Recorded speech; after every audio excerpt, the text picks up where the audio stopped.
차가운 크리스털 잔에 담긴 최고급 샴페인이 금빛 기포를 터뜨리며 그의 무심한 시선 속에서 반짝였다. 강민혁 유진그룹의 회장이자 대한민국 건설 및 기술 산업의 거두. 그는 지금 이 순간 자신이 연기해야 할 배역에 대해 깊은 피로감을 느끼고 있었다. 그의 앞에는 아내와 사별한 지 3년이 된 호라비 아버지를 걱정하는 효심 깊은 아들들이 앉아 있었다. 적어도 겉보기에는 그랬다. 아버지, 박소희 씨 어떠세요? 저희가 정말 심사숙고해서 모셨습니다. 아버님 옆자리에 잘 어울릴 분이라고 생각해요. 첫째, 아들 강진우가 부드러운 미소와 함께 입을 열었다. 그의 목소리는 잘 조율된 악기처럼 정중하고 매끄러웠지만 그 안에 숨겨진 조급함과 계산적인 의도를 강민혁은 놓치지 않았다. 둘째 아들 강태우는 형의 말을 거들며 고개를 끄덕였다. 형, 말이 맞아요, 아버지. 언제까지나 혼자 지내실 수는 없잖아요. 저희도 걱정이 많이 됩니다. 소희 씨는 서진그룹 박 회장님의 막내딸이기도 하고 여러모로 저희 유진그룹에도 도움이 될 겁니다. 도움. 그 단어가 강민혁의 귓가에 날카롭게 박혔다.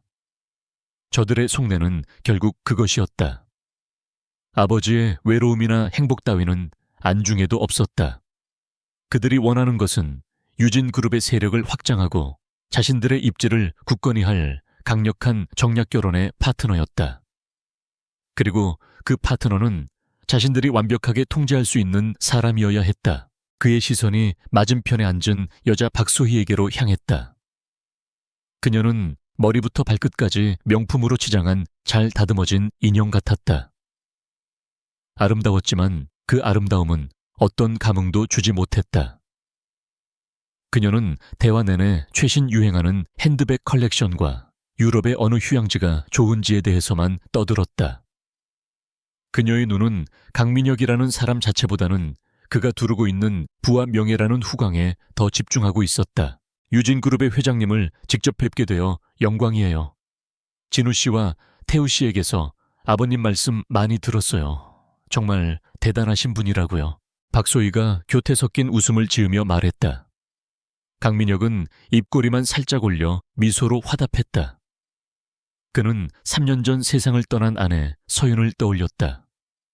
그녀는 화려하지 않았지만 누구보다 현명하고 따뜻한 사람이었다.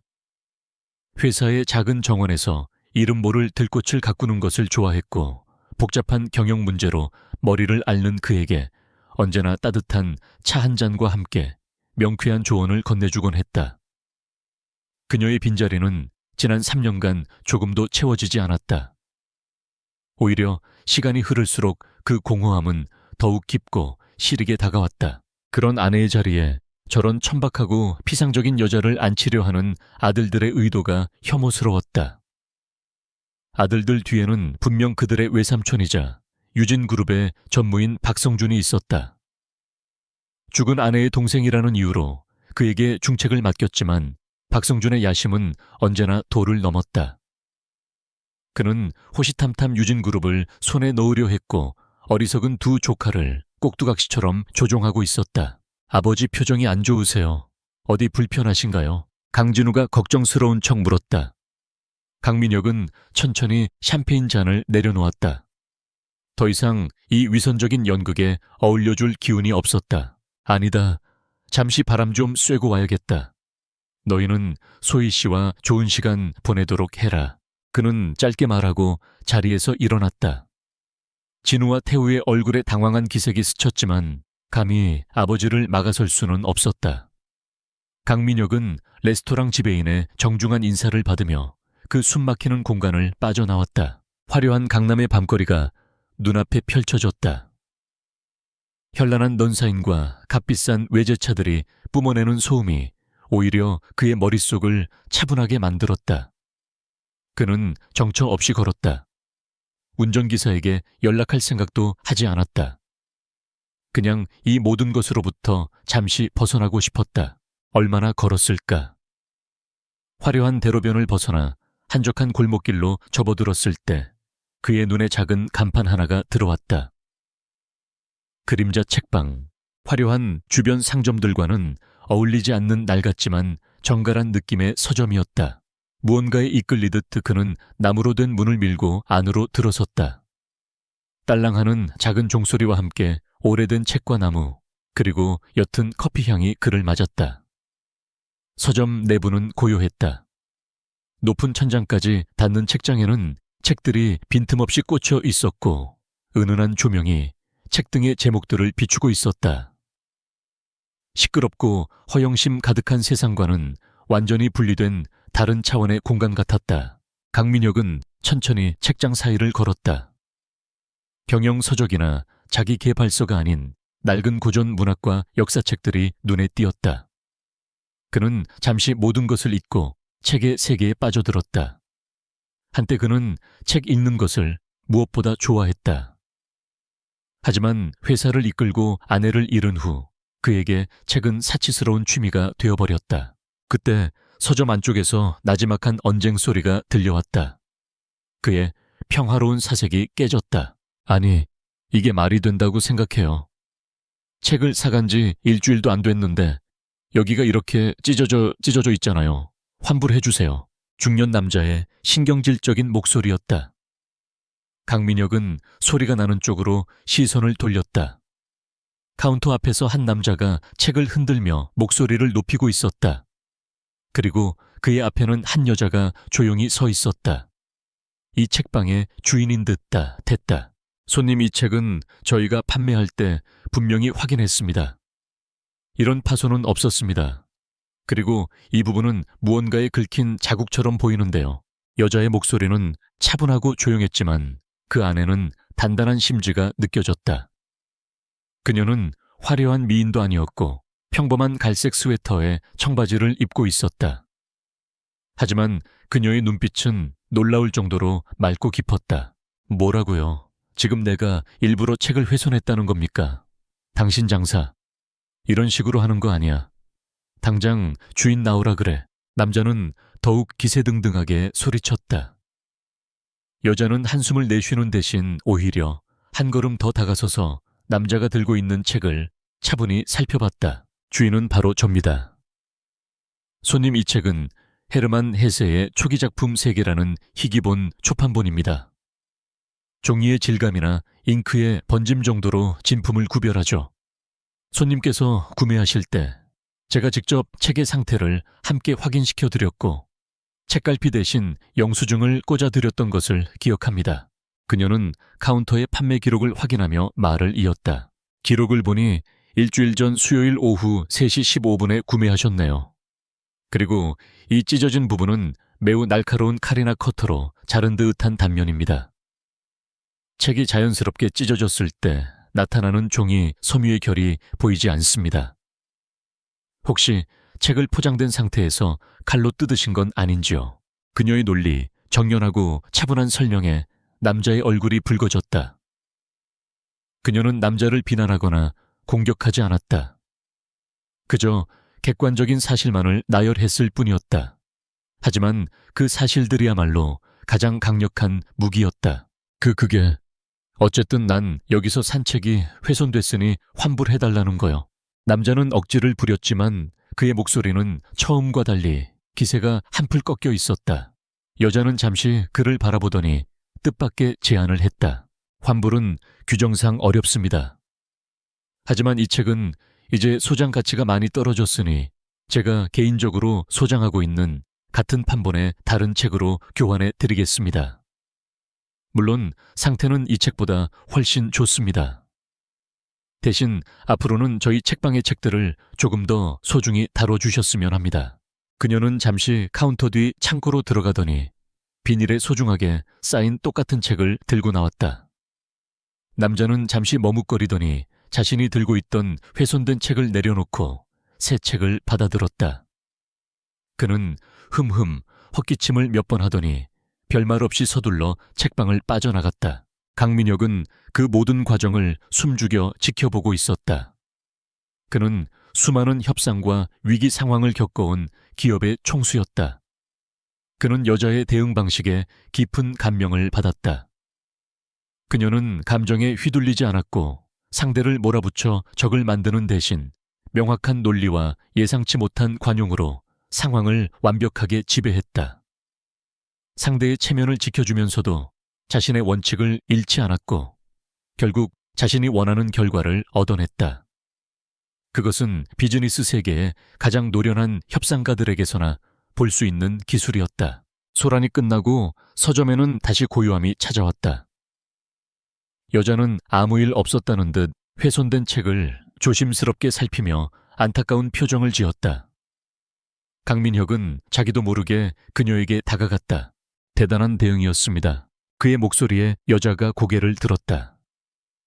그녀의 깊은 눈동자가 처음으로 그를 정면으로 마주했다. 그녀는 잠시 놀란 듯 했지만 이내 옅은 미소를 지었다. 별 말씀을요. 그저 소중한 책이 상한 게 안타까울 뿐입니다. 손해를 보신 것 아닙니까? 굳이 새 책으로 교환해 줄 필요까지는 없었을 텐데요. 강민혁이 물었다. 여자는 찢어진 책의 페이지를 부드럽게 쓰다듬으며 대답했다. 저분은 아마 다시는 저희 책방에 오지 않겠죠. 하지만 저분으로 인해 책방의 평판이 나빠지는 것은 더 큰 손해입니다.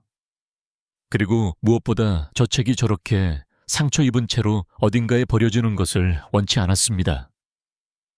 차라리 제가 보살펴주는 편이 낫죠. 그녀의 말에는 책에 대한 그리고 자신이 하는 일에 대한 깊은 애정과 자부심이 담겨 있었다. 강민혁은 순간 말문이 막혔다. 돈과 권력 배신과 암투가 난무하는 세계에서 살아온 그에게 그녀의 존재는 신선한 충격이었다. 그녀는 그가 잃어버리고 살았던 어떤 순수한 가치를 지키며 살아가고 있는 사람처럼 보였다. 책을 한 권 추천해 주시겠습니까? 강민혁이 불쑥 말했다. 여자는 잠시 그를 위아래로 훑어보았다. 그의 값비싼 맞춤 정장과 시계, 그리고 몸에 밴 권위적인 분위기를 놓치지 않았지만 그녀의 시선에는 어떤 편견도 담겨 있지 않았다. 그녀는 그의 지친 눈빛과 깊은 고독을 읽어낸 듯 했다.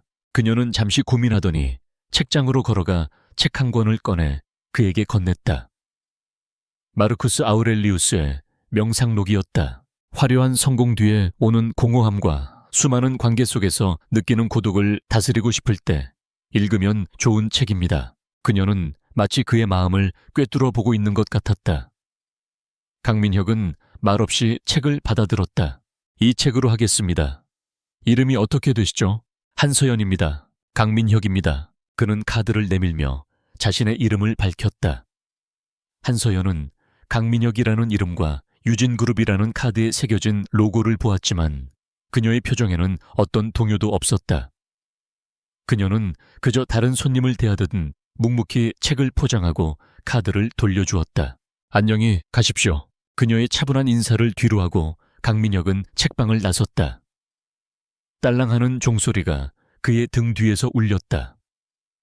차가운 밤 공기가 다시 그를 감쌌지만 조금 전과는 달리 더 이상 외롭거나 공허하지 않았다. 그의 손에는 낡은 책 한 권이 들려 있었고 그의 머릿속은 한서연이라는 이름과 그녀의 깊은 눈빛으로 가득 차 있었다. 그 순간 강민혁의 머릿속에 번개처럼 한 가지 생각이 스쳐 지나갔다.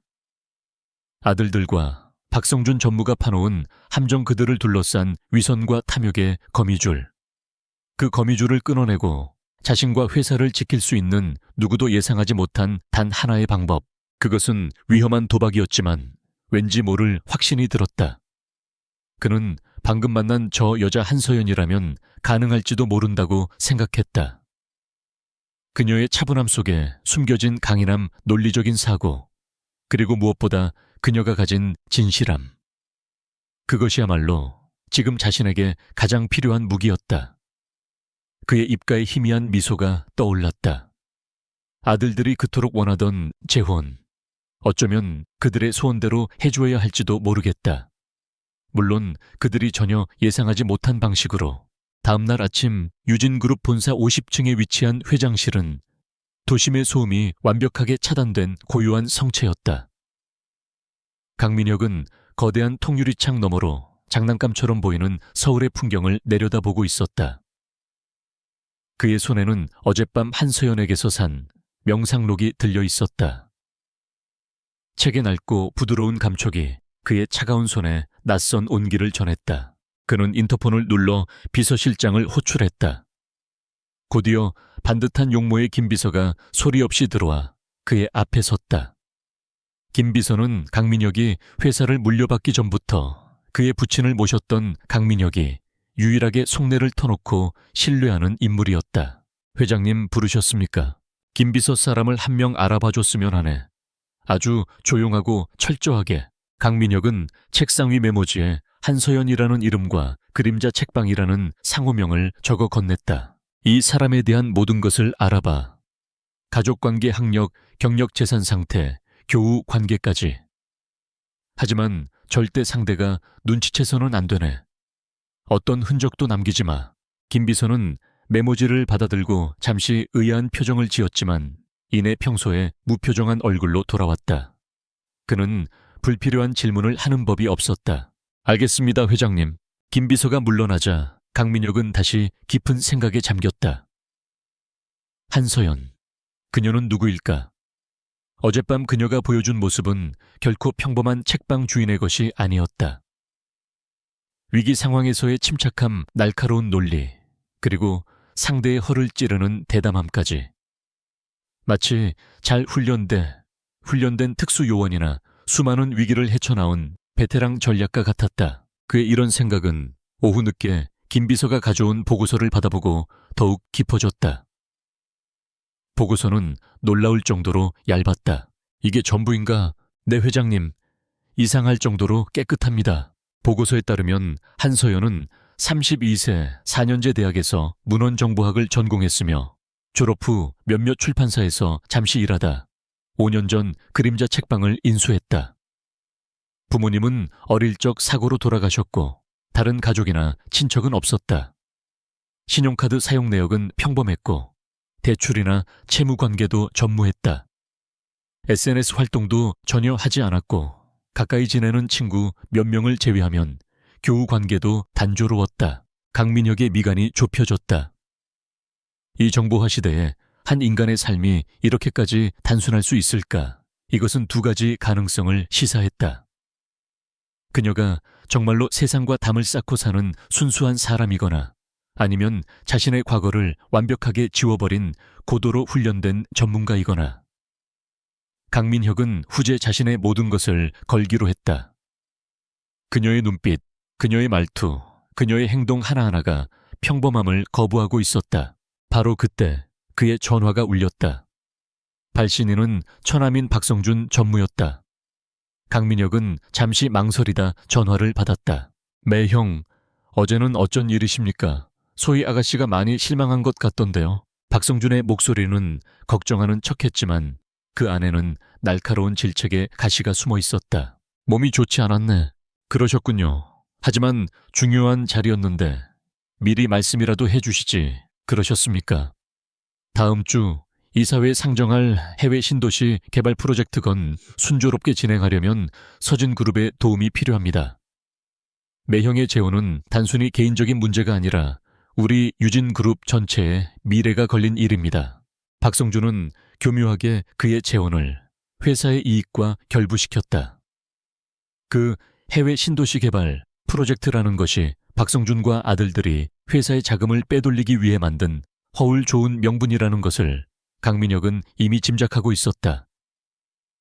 더 이상 시간이 없었다. 저들의 탐욕이 회사의 근간을 좀먹기 전에 무언가 조치를 취해야 했다. 알겠네. 그 문제는 내가 알아서 하지. 강민혁은 짧게 대답하고 전화를 끊었다. 그는 자리에서 일어나 창가에 섰다. 이제 결정을 내릴 시간이었다. 이것은 그의 인생에서 가장 큰 도박이 될 것이었다. 하지만 그는 기꺼이 그 위험을 감수하기로 했다. 다시 그림자 책방을 찾았을 때 서점은 여전히 고요했다. 한서연은 카운터에 앉아 조용히 책을 읽고 있었다. 그녀는 강민혁을 보고도 놀라는 기색 없이 읽던 페이지를 조용히 접고는 자리에서 일어났다. 어서 오십시오, 회장님. 그녀는 이미 그의 정체를 알고 있었다. 하지만 그녀의 태도는 어제와 조금도 달라지지 않았다. 어제 추천해준 책 아주 인상 깊었어. 다행이네요. 사실 오늘 온 건 책을 사러 온 게 아니오. 한서연 씨에게 아주 무례하고 어쩌면 비현실적인 제안을 하나 하려고 왔소. 강민혁은 서론 없이 바로 본론으로 들어갔다. 한서연은 말없이 그를 바라보았다. 그녀의 눈빛은 그에게 계속 말해보라는 무언의 신호를 보내고 있었다.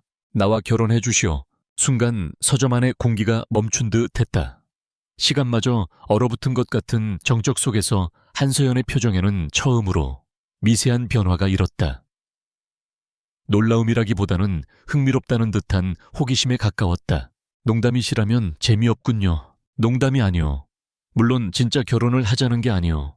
이건 일종의 거래이자 계약이오. 강민혁은 자신이 준비해온 이야기를 차분하게 풀어나갔다. 그는 자신의 두 아들과 처남이 자신을 압박하고 있다는 사실, 그들이 회사의 경영권을 위협하고 있다는 암시, 그리고 이 상황을 타개하기 위해 누구도 예상치 못한 외부의 인물이 필요하다는 것을 솔직하게 털어놓았다. 물론 그들의 비리나 음모에 대해서는 구체적으로 언급하지 않았다. 그들은 내가 자신들이 선택한 여자와 재혼하기를 바라오.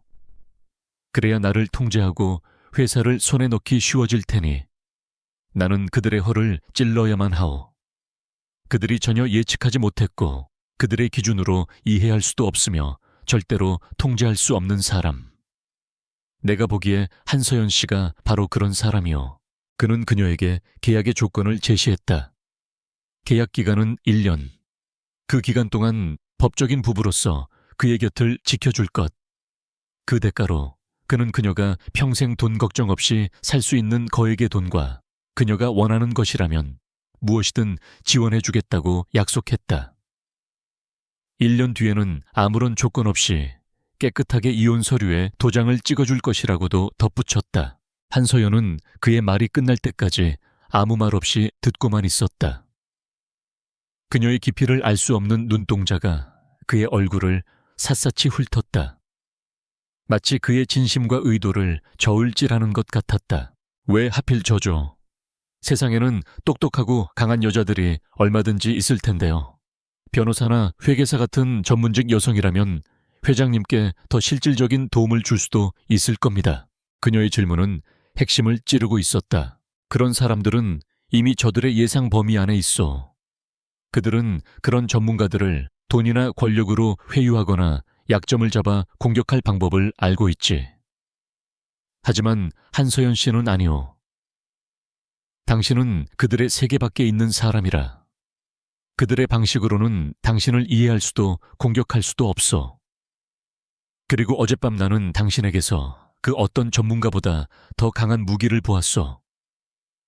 당신은 사람과 상황의 본질을 꿰뚫어보는 눈을 가졌지. 긴 침묵이 흘렀다. 한서연은 시선을 내려 자신의 손을 바라보았다. 책을 다루느라 군살 없이 매끄럽지만 결코 가냘프지 않은 손이었다.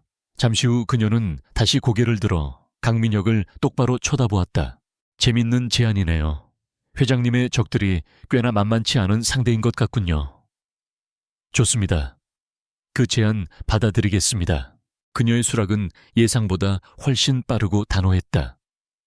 강민혁은 순간 놀랐지만 내색하지 않았다.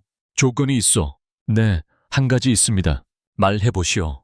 계약 기간 동안 저는 회장님의 아내 역할을 하겠지만 동시에 유진그룹의 모든 경영 자료와 재무제표를 제한 없이 열람할 수 있는 권한을 주십시오. 적을 이기려면 제가 싸우게 될 전쟁터에 대해 완벽하게 알고 있어야 하지 않겠습니까? 강민혁의 입가에 만족스러운 미소가 번졌다. 그녀는 돈이나 명예를 요구하지 않았다.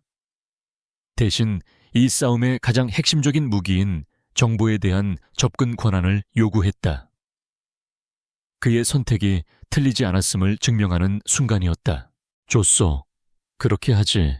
그렇게 대한민국 재계 역사상 가장 기이하고 은밀한 계약이 낡은 책 냄새가 가득한 작은 서점에서 이루어졌다. 며칠 후 강민혁은 자신의 저택으로 아들 강진우와 강태우 그리고 처남 박성준을 불렀다. 그들은 무슨 일인지 궁금해 하면서도 내심 지난번에 무례를 사과하고 자신들의 뜻을 받아들일 것이라는 기대를 품고 거실 소파에 앉았다. 강민혁은 평소와 다름없는 무표정한 얼굴로 그들을 마주보고 앉았다. 너희들이 그토록 내 재혼을 서두르더구나. 그의 말에 진우와 태우의 얼굴에 화색이 돌았다. 박성준 역시 만족스러운 듯 입꼬리를 살짝 올렸다. 아버지의 건강과 행복을 위해서죠. 진우가 능청스럽게 대답했다. 그래, 너희들의 그 지극한 효심을 생각해서 내가 결정을 내렸다. 강민혁은 잠시 말을 끊고 세 사람의 얼굴을 천천히 둘러보았다. 기대감으로 상기된 그들의 표정을 확인한 그는 아주 차분하고 명확한 목소리로 폭탄을 터뜨렸다. 나 재혼하기로 했다. 정말이세요? 아버지 잘 생각하셨습니다. 태우가 참지 못하고 기쁜 듯 외쳤다. 박성준은 점잖게 헛기침을 하며 말했다. 매형, 현명한 결정입니다. 그럼 서진그룹 쪽에는 제가 다시 연락해서 그럴 필요 없다. 강민혁이 그의 말을 잘랐다. 세 사람의 얼굴에 의아한 표정이 떠올랐다. 결혼할 상대는 이미 내가 정했으니까. 네, 그게 무슨 말씀이세요? 아버지, 저희랑 상의도 없이. 진우가 당황해서 말을 더듬었다. 그 순간 거실 문이 조용히 열리고 한 여자가 안으로 들어섰다. 평범한 베이지색 원피스를 입은 화장기 없는 얼굴의 한서연이었다. 그녀는 조금도 주눅들지 않고 세 남자의 경악에 찬 시선을 받으며 강민혁의 옆으로 다가와 섰다. 진우와 태우 그리고 박성준의 얼굴이 그대로 굳어버렸다. 저 여자, 강남의 작은 책방 주인. 자신들의 계획과는 아무런 상관도 없는 어디서 굴러 들어왔는지 모를 정체불명의 여자. 강민혁은 자리에서 일어나 한서연의 어깨를 부드럽게 감싸 안으며 선언했다. 소개하지. 이쪽은 내 아내가 될 사람 한서연 씨다. 그의 선언은 마치 천둥소리처럼 거실 전체를 울렸다. 진우는 믿을 수 없다는 듯 입을 벌렸고 태우의 얼굴은 분노로 시뻘게 달아올랐다. 하지만 가장 무서운 표정을 짓고 있는 것은 박성준이었다. 그의 얼굴에서 부드러운 미소는 온데간데 없이 사라지고 자신의 완벽한 계획을 망쳐버린 불청객과 그 배우의 강민혁을 향한 차갑고 살기등등한 분노만이 이글거리고 있었다. 그들의 세계에, 그들의 통제된 연극 무대에 누구도 예상하지 못했던 새로운 배우가 등장한 순간이었다. 그리고 그 순간 길고 치열한 전쟁의 서막이 올랐다. 강민혁의 폭탄 선언이 남긴 파장은 거대하고 차가웠다. 한서연이라는 이름은 그날 이후 강 회장의 저택을 지배하는 유령이 되었다. 그녀가 낡은 책가방 하나만을 들고 그 집의 문턱을 넘었을 때 그녀를 맞이한 것은 환영의 인사가 아닌 잘 벼려진 칼날처럼 서늘하고 적대적인 공기였다. 저택은 거대하고 화려했지만 사람이 사는 온기라고는 찾아볼 수 없는 박물관 같았다. 대리석 바닥은 거울처럼 반짝였고 높은 천장에는 거대한 샹들리에가 죽은 별처럼 매달려 있었다. 집안의 모든 가구와 장식품은 최고급이었지만 그 어느 것 하나에도 주인의 손길이나 애정이 느껴지지 않았다. 이곳은 집이 아니라 강민혁이라는 남자가 스스로를 유배시킨 차가운 요새였다. 한서연을 맞이한 것은 이 집의 살림을 총괄하는 오집사였다. 그녀는 강민혁의 죽은 아내 서윤이 시집 올 때부터 함께했던 인물로 이 집안에 보이지 않는 실세였다. 그녀는 한서연을 위아래로 훑어보는 노골적인 시선으로 평가를 마친 뒤 입을 열었다. 그녀의 목소리는 정중했지만 얼음장처럼 차가웠다. 회장님께 말씀은 들었습니다. 앞으로 새 안주인으로 모시게 될 한서연 씨라고. 사의 안주인이라는 단어에 담긴 가시 돋친 뉘앙스를 한서연은 놓치지 않았다. 오 집사는 그녀를 본관 가장 구석에 있는 작은 방으로 안내했다. 햇빛도 잘 들지 않고 이 거대한 저택의 규모와는 어울리지 않는 초라한 방이었다. 안주인께서 쓰시던 방은 아직 정리되지 않아서 당분간 여기서 지내셔야겠습니다. 필요한 것이 있으시면 저를 통해 말씀하십시오. 오 집사는 굳이 돌아가신 안주인을 언급하며 한서연의 존재를 인정하지 않겠다는 뜻을 분명히 했다. 한서연은 아무 말 없이 고개만 끄덕였다. 그녀는 이 집안의 모든 사람들이 자신을 어떻게 생각하는지, 그리고 앞으로 어떤 일이 벌어질지 이미 예상하고 있었다. 이것은 그녀가 치러야 할 전쟁의 일부였다. 저녁 식사 시간은 그 자체로 소리 없는 전쟁터였다. 거대한 식탁의 상석에는 강민혁이 앉았고 그의 맞은편에 한소연이 자리했다. 그리고 양옆으로는 분노와 경멸을 감추지 못하는 강진우와 강태우가 앉아 있었다. 아버지, 정말 이 여자와 결혼하실 겁니까? 어디서 뭘 하던 사람인지 알지도 못하는데요. 성질이 급한 둘째 강태우가 먼저 포문을 열었다.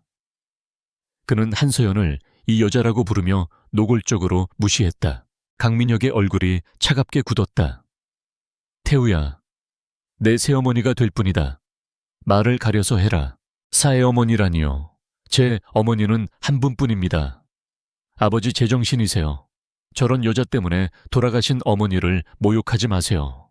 강태우, 강민혁의 불호령이 식당을 울렸지만 태우는 아랑곳하지 않고 자리에서 일어나 씩씩거리며 식당을 나가버렸다. 형인 강진우는 태우보다 훨씬 교활했다. 그는 동생을 말리는 척하면서도 한소연에게는 더욱 모욕적인 방식으로 공격을 가했다. 아버지 태우가 아직 어려서 그렇습니다. 용서하십시오.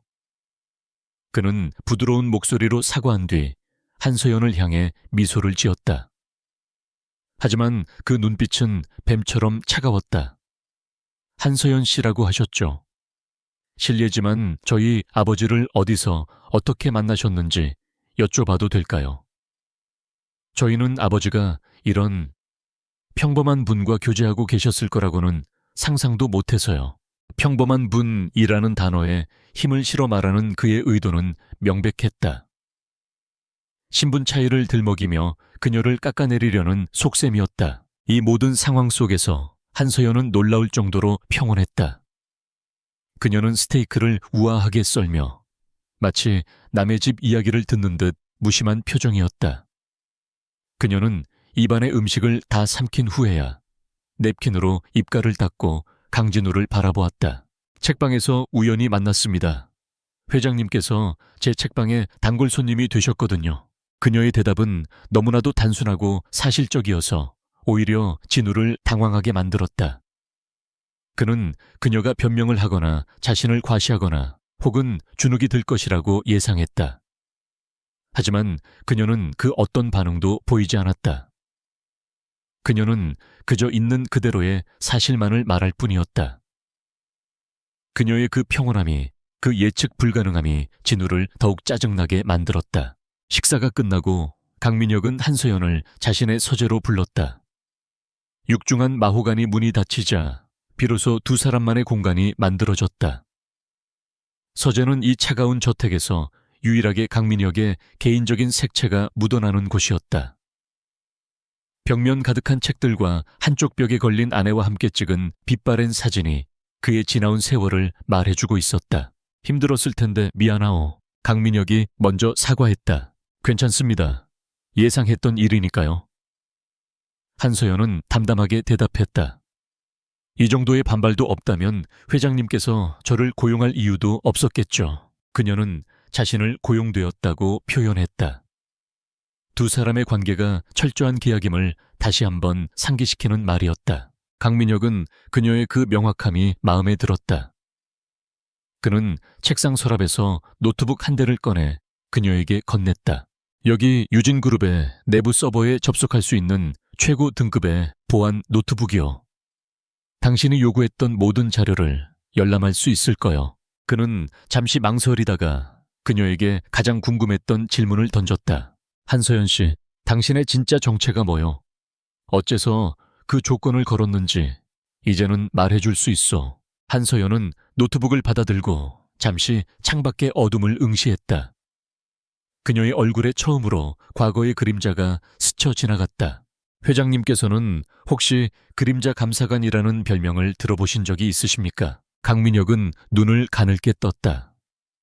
몇 년 전 금융감독원에서 활동하며 수많은 기업의 분식회계와 정계의 비자금을 파헤쳤던 전설적인 인물.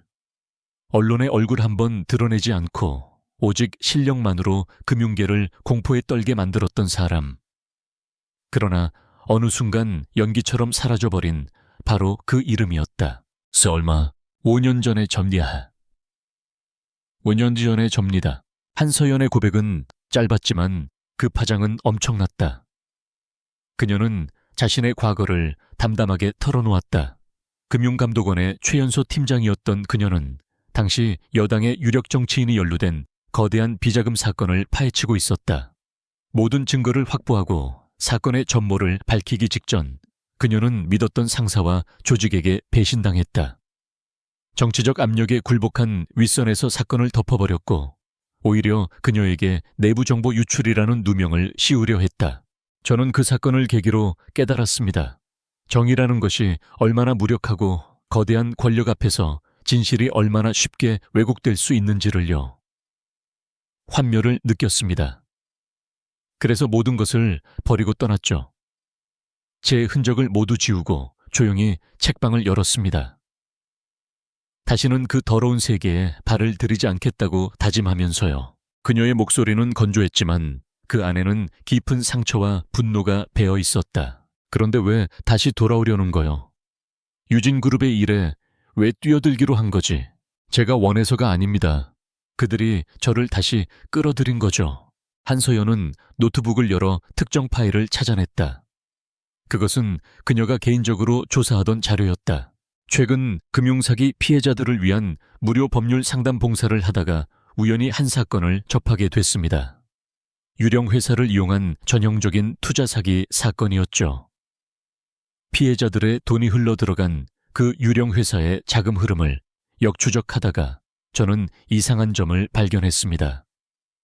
그 돈의 일부가 아주 교묘한 방식으로 세탁된 뒤 유진그룹의 자회사 중 한 곳으로 흘러 들어가고 있었습니다.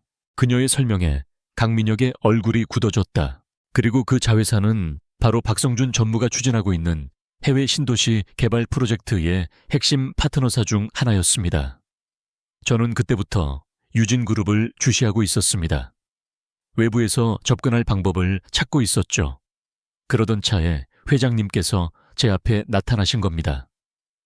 제게 성 안으로 들어올 수 있는 트로이의 목마가 되어달라고 제안하신 거죠. 모든 조각이 맞춰지는 순간이었다. 강민혁은 전율했다. 그는 우연히 만난 비범한 책방 주인을 자신의 싸움에 끌어들였다고 생각했다. 하지만 진실은 달랐다. 그녀는 이미 자신만의 전쟁을 시작했고 그는 그녀에게 가장 완벽한 무대를 제공한 셈이었다. 그는 단지 동맹을 맺은 것이 아니었다. 이 싸움에 가장 최적화된 최고의 전문가를 찾아낸 것이었다. 박성준, 그자가 회사를 어디까지 망가뜨리고 있었는지 내 눈과 귀를 가리고 있었던 계로군. 강민혁의 목소리가 낮게 잠겼다. 아내의 동생이라는 이유로 믿고 맡겼던 그가 자신의 등 뒤에서 회사를 좀먹는 암적인 존재였다는 사실에 참을 수 없는 분노와 배신감이 치밀었다. 이제부터 시작입니다, 회장님. 한서연이 말했다. 그녀의 눈은 더 이상 평범한 책방 주인의 것이 아니었다. 그것은 먹잇감을 발견한 사냥꾼의 눈진실을 파헤치기 위해 어둠 속으로 뛰어들 준비가 된 그림자 감사관의 눈빛이었다. 저는 회장님의 아내 역할을 충실히 수행할 겁니다. 그들의 경계심을 풀고 그들 가장 가까이에서 모든 정보를 수집하겠습니다. 그리고 회장님께서는 외부에서 저를 보호하고 제가 수집한 정보를 바탕으로 방역할 준비를 하셔야 합니다. 두 사람 사이에는 더 이상 고용주와 피고용인의 관계가 아니었다. 공동의 적을 앞에 둔 완벽한 전략적 파트너십이 형성된 순간이었다. 그날 밤 한서연은 오 집사가 배정해준 작고 초라한 방에서 노트북을 켰다. 유진그룹의 방대한 재무 데이터가 화면을 가득 채웠다. 복잡하게 얽힌 숫자와 그래프 속에서 그녀의 눈은 평범한 사람들은 볼 수 없는 자금의 흐름, 숨겨진 거래, 그리고 부풀려진 장부를 정확하게 읽어내기 시작했다. 이 차가운 저택의 사람들은 그녀를 무시하고 경멸했다. 그들은 그녀를 돈에 팔려온 배경 없는 초라한 여자라고 생각했다. 하지만 그들은 몰랐다.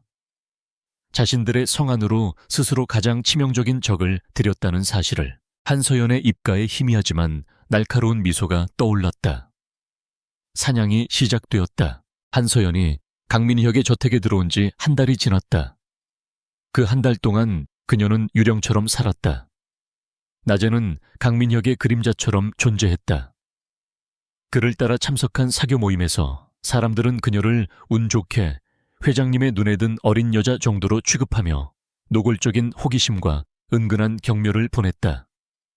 그녀는 그 모든 시선과 수군거림 속에서도 평온을 잃지 않고 최소한의 말과 단정한 미소로 자신을 방어했다. 하지만 밤이 되면 그녀는 그림자 속에서 깨어났다. 저택의 가장 구석진 방. 그곳은 그녀의 비밀스러운 작전 본부였다. 낮 동안 수집한 정보들, 사람들의 대화 표정 관계도 과 강민혁이 건네준 노트북 속에 방대한 데이터가 만나 거대한 퍼즐 조각처럼 맞춰졌다. 그녀의 손끝에서 유진그룹의 수십 년 치재무제표가 해부되었고 복잡한 자금의 흐름이 한눈에 보이는 지도로 재구성되었다.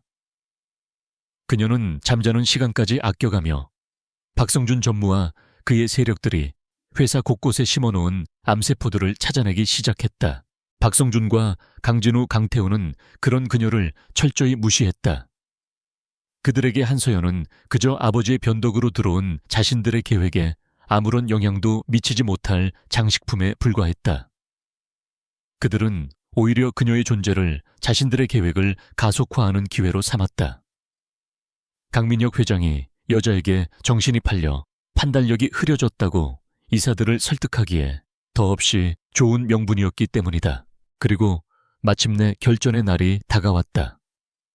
박성준이 수년간 공들여 준비한 뉴 호라이즌 시티 프로젝트가 정식으로 이사회에 상정되는 날이었다. 유진그룹의 이사회 회의실은 긴장감으로 가득 차 있었다. 거대한 원목 테이블을 둘러싸고 대한민국의 산업계를 움직이는 거물들이 앉아 있었다. 강민혁은 회장석에 앉아 있었고 그의 양옆으로는 박성준 전무와 그의 파벌에 속한 이사들이 포진해 있었다. 강진우와 강태우도 전략기획실 팀장 자격으로 배석해 있었다. 그들의 얼굴에는 승리를 예감하는 오만함이 가득했다. 그럼 박성준 전무께서 뉴 호라이즌 시티 프로젝트에 대한 브리핑을 시작하겠습니다. 강민혁의 나지막한 말이 회의의 시작을 알렸다. 박성준은 자신감 넘치는 걸음으로 앞으로 나섰다. 그의 뒤편 대형 스크린에는 동남아시아의 한 개발도상국에 건설될 미래형 신도시의 화려한 조감도가 떠올랐다. 존경하는 회장님, 그리고 이사님 여러분. 지금 보시는 뉴 호라이즌 시티 프로젝트는 단순히 건물을 짓는 사업이 아닙니다.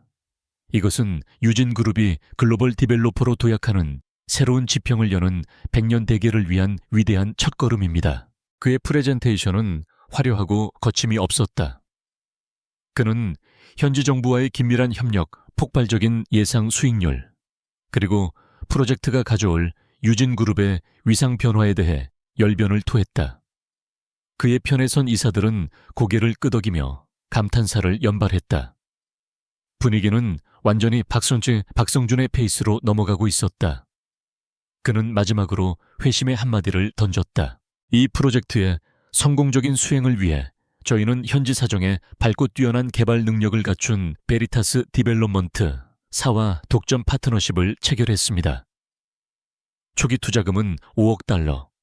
유진그룹의 미래를 위해 반드시 필요한 과감한 투자라고 확신합니다. 발표가 끝나자 회의실은 박수 소리로 가득 찼다. 박성준은 만족스러운 미소와 함께 자리로 돌아와 강민혁을 바라보았다. 그의 눈빛은 마치 이제 당신의 시대는 끝났소. 순순히 옥좌를 내놓으시오라고 말하는 듯했다. 강민혁은 잠시 눈을 감고 침묵을 지켰다. 모두가 그의 입을 주목했다. 그가 마침내 입을 열었을 때 그 내용은 모두의 예상을 완전히 벗어나는 것이었다. 훌륭한 발표였네, 박전무. 하지만 이처럼 중요한 프로젝트는 조금 더 신중하고 다각적인 검토가 필요하겠지. 그는 비서를 향해 고갯짓을 했다. 내 개인 고문을 잠시 이 자리에 부르도록 하게. 개인 고문. 회의실이 술렁이기 시작했다. 강민혁에게 개인 고문이 있었다는 사실은 아무도 몰랐다. 박성준의 얼굴에 처음으로 당혹스러운 표정이 스쳐 지나갔다. 육중한 회의실 문이 열리고 한 사람이 안으로 들어섰다. 그것은 한서연이었다. 그녀는 더 이상 저택에서 입던 평범한 원피스 차림이 아니었다.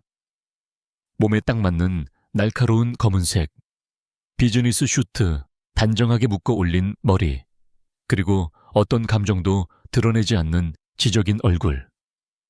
그녀의 등장에 회의실은 찬물을 끼얹은 듯 조용해졌다. 강진우와 강태우는 자리에서 벌떡 일어날 뻔했고 박성준은 자신의 눈을 의심했다. 아, 아버지, 지금 여기서 뭐 하시는 겁니까? 저 여자가 왜 여기에... 조용히 해라. 강민혁이 아들들의 소란을 단칼에 제지했다. 그는 이사들을 향해 말했다. 소개하지.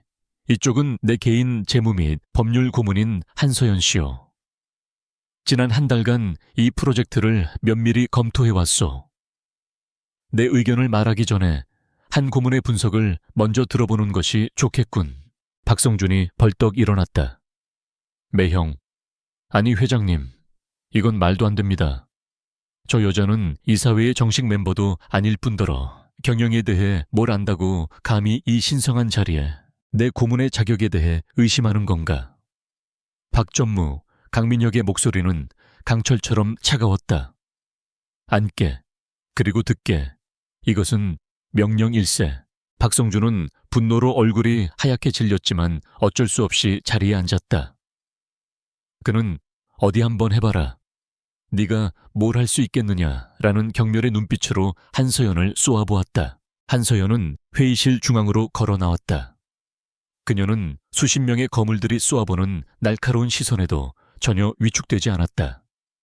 그녀의 손에는 얇은 태블릿 PC 하나만 들려 있었다. 안녕하십니까, 한서연입니다. 그녀의 목소리는 나지막했지만 회의실 전체를 장악할 만큼의 힘이 있었다. 박 전무님의 훌륭한 발표 잘 들었습니다. 프로젝트의 비전은 참으로 원대하더군요. 다만 그 비전을 뒷받침하는 몇 가지 데이터에 대해 의문점이 있어 질문을 드리고자 합니다. 그녀는 스크린에 박성준의 발표 자료 중 예상 수익률 그래프를 띄웠다. 첫 번째 예상 수익률입니다. 박 전무님께서는 연평균 3%라는 경이적인 수익률을 제시하셨습니다. 하지만 제가 분석한 바에 따르면 해당 국가의 최근 10년간 부동산 시장 평균 성장률은 6.7%에 불과하며 해외 자본 투자에 대한 법인세는 40%에 육박합니다. 어떤 근거로 이런 비현실적인 수치가 나왔는지 상세한 산출 내역을 보여주실 수 있겠습니까? 그녀의 질문은 부드러웠지만 송곳처럼 날카로웠다. 박성준은 잠시 당황했지만 이내 비웃으며 대답했다. 그건 일반적인 경우이고 우리 프로젝트는 현지 정부의 전폭적인 지원을 받는 특별구역이라 세금 감면 혜택이 있어. 시장 조사를 제대로 하지 않은 모양이군. 그렇습니까? 한서연은 눈 하나 깜짝하지 않고 다음 자료를 스크린에 띄웠다. 그것은 해당 국가의 관보에 실린 공식 문서였다. 제가 확인한 바로는 해당 특별구역의 세금 감면 혜택은 현지 기업과의 합작 법인에만 해당되며 그 지분율이 51% 이상일 때만 적용되는 조건부 조항입니다. 우리가 파트너십을 맺은 베리타스 디벨롭먼트 사는 어느 나라 소속입니까? 박성준의 얼굴이 미세하게 굳었다. 현지 법인으로 등록되어 있어. 그렇군요. 한서연은 태블릿을 조작해 등기부등본 하나를 화면에 띄웠다. 제가 버진 아일랜드의 기업 등기소에서 확인한 자료입니다. 베리타스 디벨롭먼트 사는 현지 법인이 아니라 대표적인 조세 회피처인 버진 아일랜드에 등록된 페이퍼 컴퍼니입니다. 자본금은 단돈 1.0달러.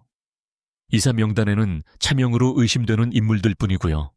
박 전무님 5억 달러짜리 프로젝트의 파트너가 자본금 1,000달러짜리 유령회사라는 사실을 이사님들께서는 알고 계셨습니까? 순간 회의실의 공기가 얼어붙었다. 이사들의 표정이 심각하게 변하기 시작했다. 박성준을 지지하던 이사들조차 불안한 눈빛으로 그를 쳐다보았다. 박성준의 이마에서는 식은땀이 흐르기 시작했다. 그건 현지에서의 원활한 자금 운용을 위한 관례적인 조치일 뿐이오. 회사의 실체는 분명하오. 알겠습니다. 한서연은 그의 변명을 더 이상 파고들지 않았다. 대신 그녀는 더 치명적인 칼을 꺼내들었다. 그녀는 프로젝트 예산안을 화면에 띄웠다. 수백 개의 항목들 중에서 그녀가 한 항목을 붉은색으로 확대했다. 현지 인프라 기여 및 컨설팅 비용. 총 예산의 20%에 해당하는 1억 달러가 책정되어 있군요. 그런데 이 돈이 구체적으로 어떤 단체에 어떤 명목으로 지급되는지에 대한 상세 내역이 전혀 없습니다. 박 전무님, 1억 달러라는 천문학적인 돈이 어디로 흘러 들어가는지 이 자리에서 투명하게 밝혀주실 수 있겠습니까? 그것은 결정타였다. 그 1억 달러는 바로 박성준과 그의 공범들이 빼돌리기로 계획한 비자금의 핵심이었다. 그는 이 질문에 절대로 대답할 수 없었다. 그것은 프로젝트의 보안과 관련된 민감한 사항이라 여기서 밝힐 수는 없어. 현지 유력자들과의 관계를 위한 일종의 영업비용이라고 해둡시다. 그의 대답은 궁색하기 짝이 없었다. 회의실은 이제 완전한 침묵에 휩싸였다. 이사들은 더 이상 박성준을 신뢰의 눈으로 보지 않았다.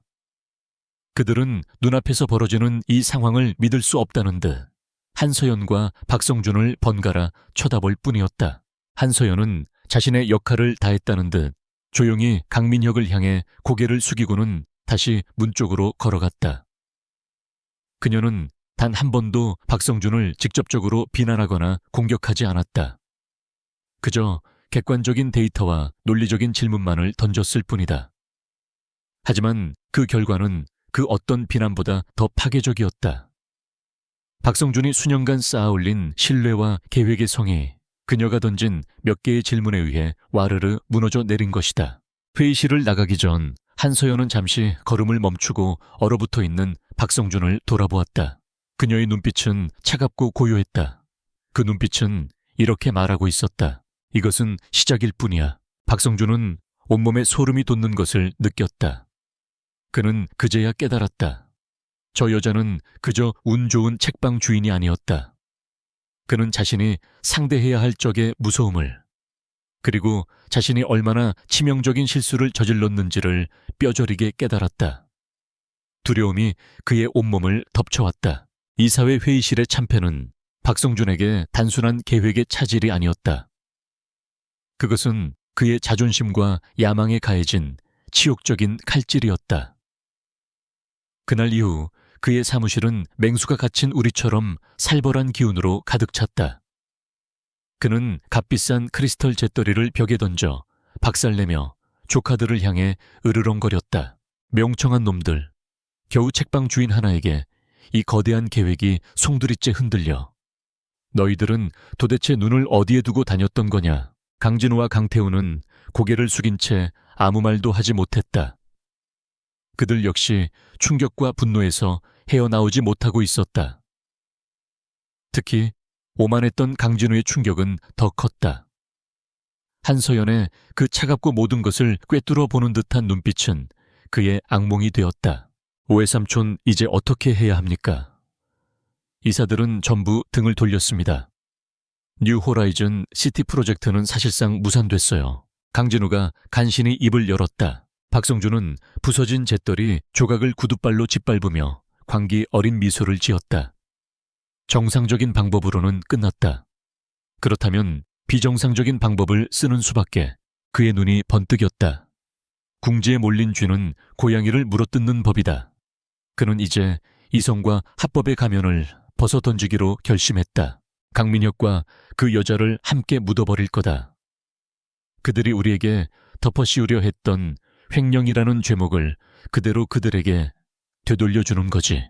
그의 새로운 계획은 대담하고 악랄했다.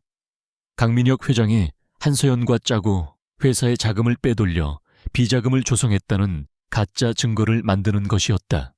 그 증거를 이용해 긴급 주주총회를 소집 회장 불신임 안을 통과시키고 경영권을 빼앗는 시나리오였다. 하지만 어떻게 증거를 조작합니까? 회장님 개인 서버와 재무 결제 시스템은 보안이 철저합니다. 태우가 의문을 제기했다. 내부에서 문을 열어줄 사람을 찾으면 된다.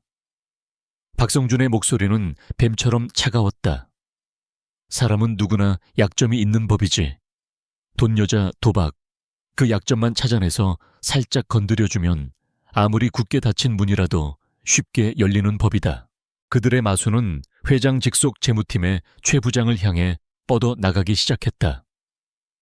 최 부장은 능력은 있지만 거액의 도박빚에 시달리고 있다는 정보가 박성준의 귀에 들어온 상태였다. 하지만 그들이 어둠 속에서 음모를 꾸미고 있을 때 강민혁과 한서연은 그들보다 훨씬 더 높은 곳에서 그 모든 움직임을 내려다보고 있었다. 이사회 다음 날 밤 강민혁의 서재에는 2명의 인물이 추가로 불려왔다.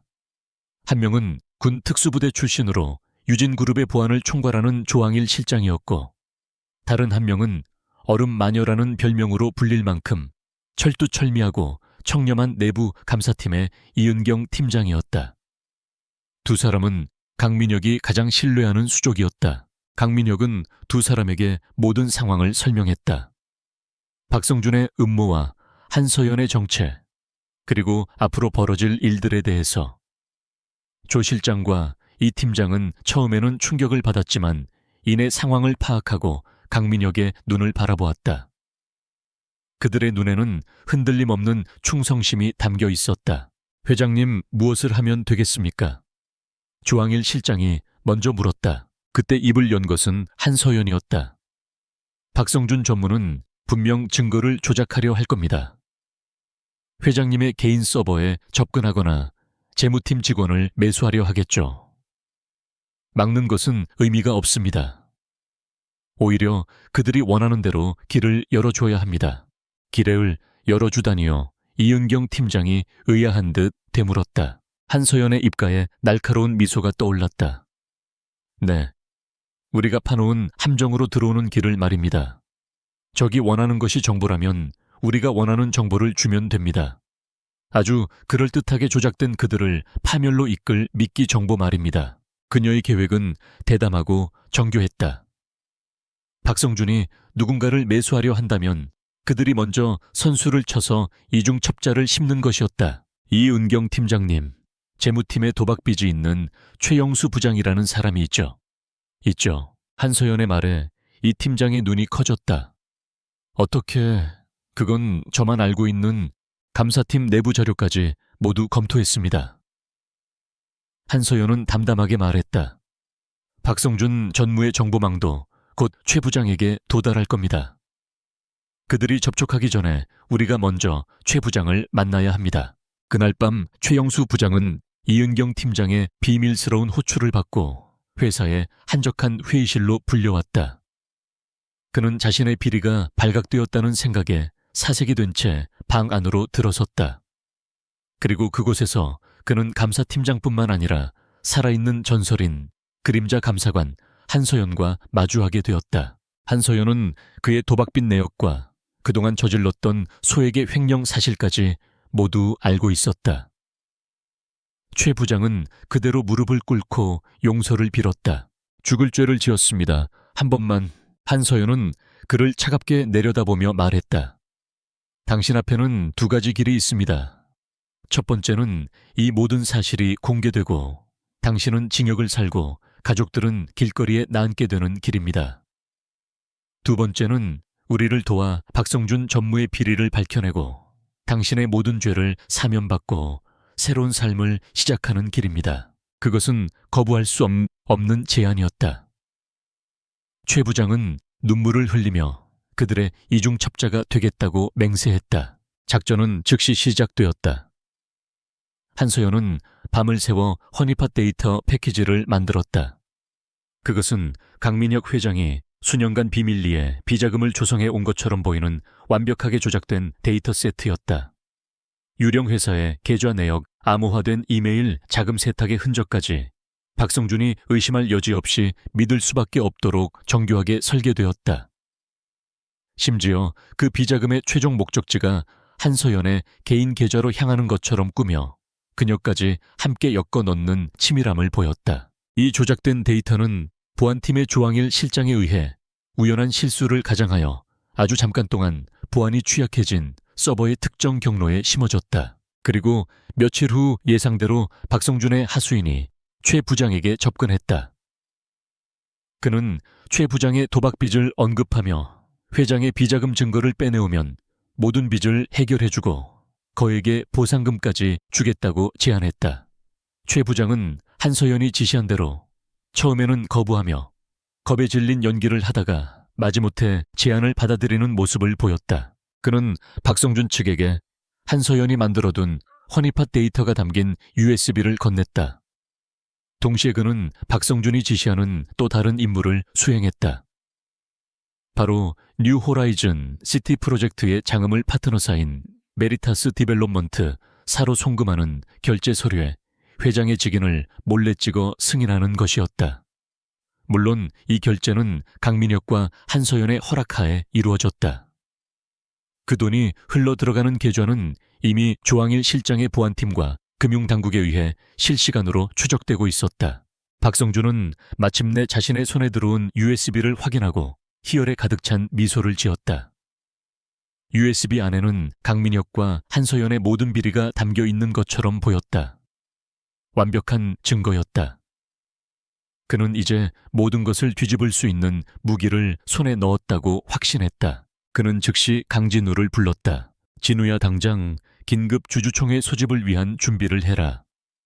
의제는 강민혁 회장 해임 및 비상경영위원회 구성이다.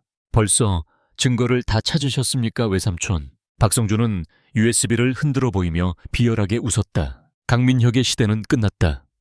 그리고 그 건방진 책방 주인 계집도 함께 끝장내주마. 이제 이 유진그룹은 우리 것이다. 그는 자신이 완벽한 승리를 거두었다고 믿었다. 그가 손에 쥔 것이 적을 파멸시킬 칼이 아니라 자신의 목을 겨누고 있는 단두대의 스위치라는 사실을 까맣게 모른 채 그는 스스로 덫 안으로 걸어 들어왔고 이제 남은 것은 덫의 입구를 닫아버리는 것뿐이었다. 진실이 밝혀질 그날을 향한 시계가 소리 없이 움직이기 시작했다. 긴급 주주총회가 열리는 유진그룹 본사 대강당은 대한민국 재계를 축소해 놓은 듯했다.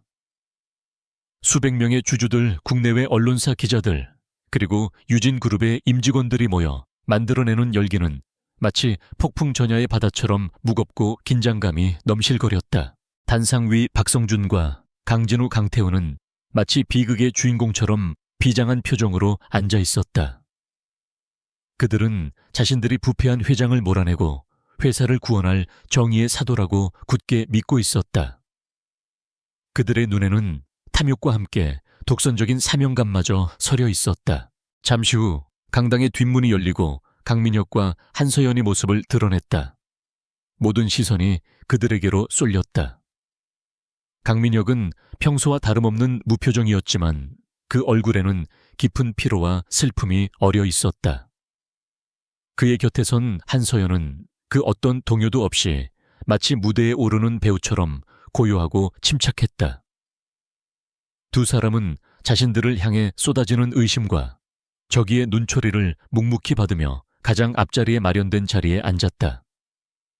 그들의 모습은 마치 사형을 선고받기 위해 법정에 들어선 죄인처럼 외롭고 고립되어 보였다. 박성준은 그 모습을 보고 속으로 쾌재를 불렀다. 그는 의장 자격으로 단상 중앙에 섰다.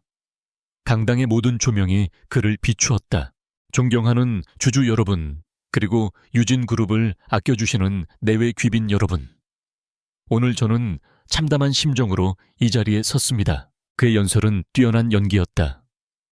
그는 유진그룹에 대한 자신의 헌신과 창업주에 대한 존경심, 그리고 죽은 누나에 대한 애틋한 그리움을 절절하게 토로했다.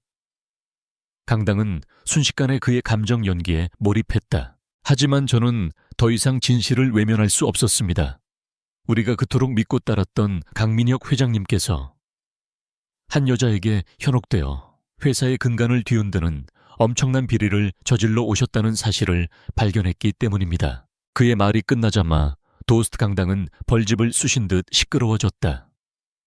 그는 손을 들어 장내를 진정시킨 뒤 거대한 스크린에 자신이 최 부장에게서 받은 허니팟 데이터를 띄웠다. 화면에는 강민혁 회장의 이름으로 개설된 유령 회사의 계좌 내역과 수백억 원의 자금이 한서연의 개인 계좌로 흘러 들어간 것처럼 보이는 조작된 송금 기록들이 나타났다.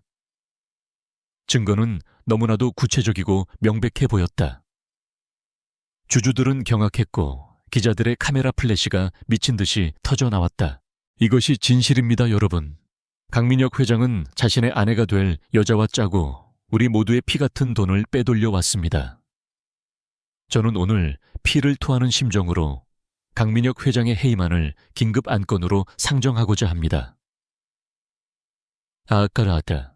박성준은 주먹을 불끈 쥐고 외쳤다. 그의 선동에 동조하는 주주들의 목소리가 여기저기서 터져 나왔다. 해임하라, 해임하라. 분위기는 완전히 그에게 넘어갔다. 그는 승리를 확신했다. 바로 그때 모든 소음을 뚫고 나지막하지만 단호한 목소리가 울려 퍼졌다. 잠깐, 강민혁이었다. 그는 자리에서 일어나 천천히 단상으로 걸어 나갔다. 그는 분노하거나 변명하지 않았다. 그의 눈은 단상 위에 앉아있는 두 아들 강진우와 강태우에게 고정되어 있었다. 진우야, 다효야. 그의 목소리는 슬픔으로 잠겨 있었다. 너희들이 정말로 너희들 외삼촌과 손을 잡고 이 아비를 이 자리에서 끌어내리고 싶은 것이냐?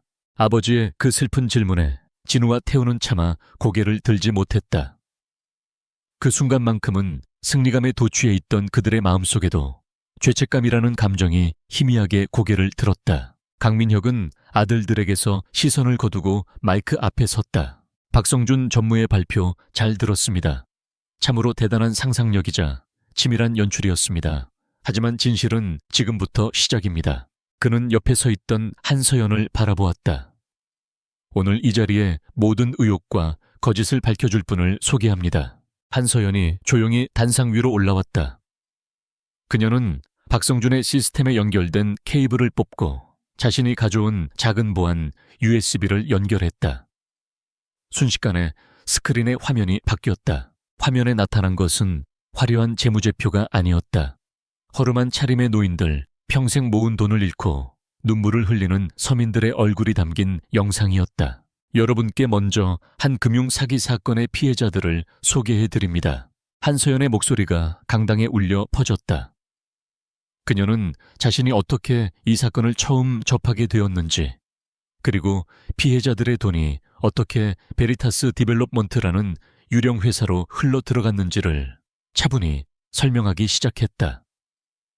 그리고 다음 순간 스크린에는 복잡한 자금 흐름도가 나타났다.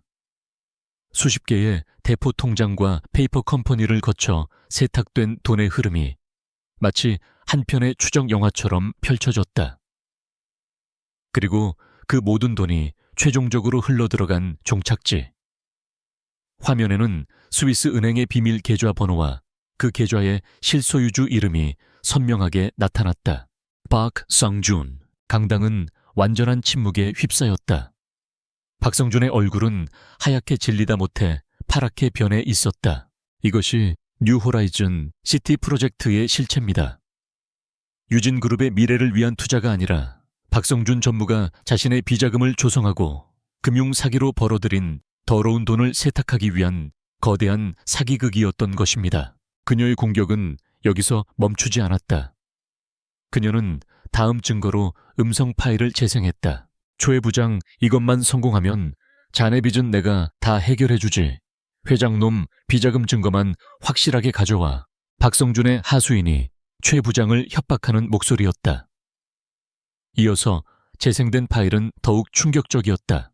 외삼촌 정말 이 증거만으로 회장님을 끌어내릴 수 있을까요? 강진우의 목소리, 걱정 마라. 내가 만든 이 완벽한 가짜 증거 앞에 강민혁은 끝이야. 주주총회에서 놈을 완전히 매장시켜 버릴 거다. 이제 유진은 우리 차지야. 박성준의 목소리, 자신들의 목소리가 강당 전체에 울려 퍼지자 박성준과 두 아들의 얼굴은 절망으로 일그러졌다. 이것은 빼도 박도 못하는 증거였다. 한서연은 마지막으로 스크린에 자신의 옛 금융감독원 시절, 사진과 그림자 감사관이라는 별명이 담긴 기사를 띄웠다. 여러분께서 보신 그 조작된 증거는 제가 박성준 전무를 잡기 위해 직접 만들어 던진 미끼였습니다. 저는 유진그룹의 돈을 탐낸 것이 아닙니다. 저는 처음부터 박성준이라는 범인을 잡기 위해 그의 더러운 돈의 흐름을 추적하기 위해 기꺼이 강민혁 회장님의 아내가 되었습니다. 이것이 오늘 이 자리의 충격적인 진실입니다. 그녀의 선언이 끝나자마 도스 주주들은 경악과 분노 그리고 배신감으로 술렁이기 시작했다. 사기꾼을 잡아들여라. 당장 저놈들을 끌어내. 고함이 터져 나왔다. 바로 그 순간 강당의 모든 문이 동시에 열리며 수십 명의 검찰 수사관들이 쏟아져 들어왔다. 그들은 곧장 단상으로 향해 넋이 나간 채 서 있는 박성준에게 차가운 수갑을 채웠다. 박성준 씨, 특정경제범죄가중치 어벌법상 횡령 및 배임 자본시장법 위반 혐의로 긴급 체포합니다. 혼란의 아수라장 속에서 강민혁은 망연자실하게 주저앉아 있는 두 아들에게로 걸어갔다. 그의 얼굴에는 분노가 아닌 아버지로서의 깊은 고통과 슬픔이 가득했다. 나는 너희들에게 이 회사를 물려주고 싶었다. 너희들이 조금 부족하더라도 가르치고 이끌어서 언젠가는 내 자리를 맡기고 싶었다. 그의 목소리는 미세하게 떨리고 있었다. 하지만 너희들 어머니가 평생을 바쳐 함께 일군 이 유산에 스스로 탐욕의 칼을 꽂았다. 너희들은 단지 내 등을 배신한 것이 아니라 돌아가신 너희 어머니의 얼굴에 먹칠을 한 것이다. 그는 두 아들에게서 등을 돌렸다. 그 어떤 꾸짖음이나 욕설보다도 더 무서운 완전한 절연의 선언이었다. 그의 뺨을 타고 뜨거운 눈물 한 줄기가 흘러내렸다. 수사관들이 다가와 멍하니 앉아있는 강진우와 강태우의 팔에도 수갑을 채웠다. 기자들의 카메라 플래시가 번개처럼 터지는 가운데 박성준과 강씨 형제는 범죄자가 되어 수사관들에게 끌려나갔다. 그들이 평생을 꿈꿔왔던 왕국은 하룻밤의 꿈처럼 허무하게 무너져 내렸다. 모든 소란이 끝난 후 텅 빈 강당에는 강민혁과 한서연 두 사람만이 남아있었다. 진실은 밝혀졌고 정의는 승리했다. 하지만 그 승리의 대가는 너무나도 컸다. 강민혁은 무너져 내릴 듯한 몸을 간신히 가누며 자신을 묵묵히 지지해주는 한서연의 어깨에 기댔다. 진실의 밤은 그렇게 고통스럽고도 찬란하게 막을 내리고 있었다. 진실의 밤이 지나간 후 유진그룹은 거대한 태풍이 휩쓸고 간 숲과 같았다. 뿌리 깊은 거목들이 쓰러지고 오랫동안 썩어있던 고목들이 뽑혀나갔다.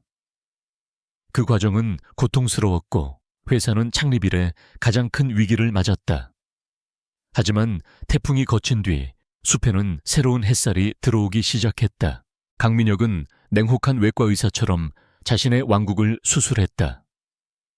박성준 전무와 관련된 모든 임원들은 해고되었고 그들의 비리에 연루된 부서들은 해체되거나 재편되었다.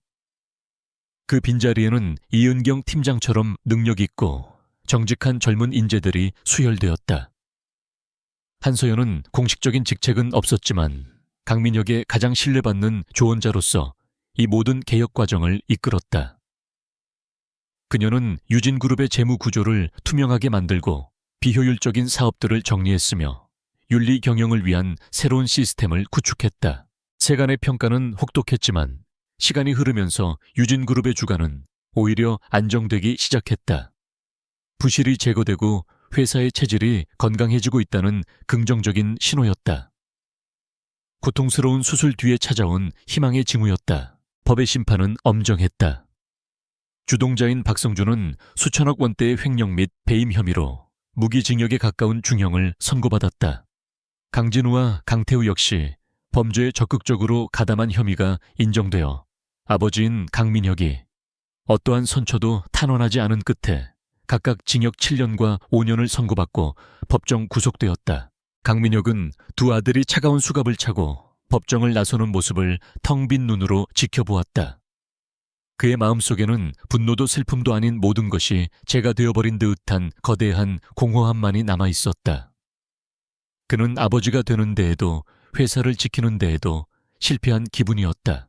그렇게 몇 달의 시간이 흘렀다. 계절이 바뀌고 사람들의 기억 속에서 유진그룹의 스캔들도 조금씩 잊혀갔다. 회사는 안정을 되찾았고 한서연이 설계한 새로운 시스템 위에서 순항하기 시작했다.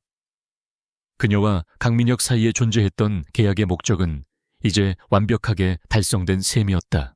어느 가을, 날 저녁 한서연은 강민혁의 서재를 찾았다. 처음 이곳에서 비밀스러운 계약을 맺었던 그날처럼 두 사람만이 방 안에 마주 앉았다.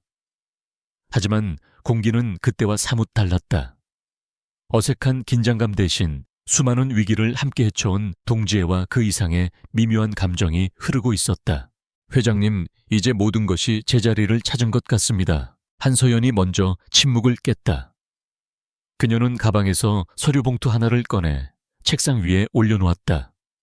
봉투 안에는 이혼 합의서가 들어있었다. 우리의 계약은 이제 끝났습니다. 이 서류에 도장만 찍으시면 저는 원래 제가 있던 곳으로 돌아가겠습니다. 그동안 감사했습니다. 그녀의 목소리는 언제나처럼 담담했다. 하지만 그 담담함 뒤에 숨겨진 작은 떨림을 강민혁은 느낄 수 있었다. 강민혁은 서류를 내려다보았다. 그의 인생을 구하고 회사를 구해준 이 기이한 계약의 종착역이었다. 그는 이 서류에 도장을 찍고 그녀를 보내주어야 했다. 그것이 약속이었다.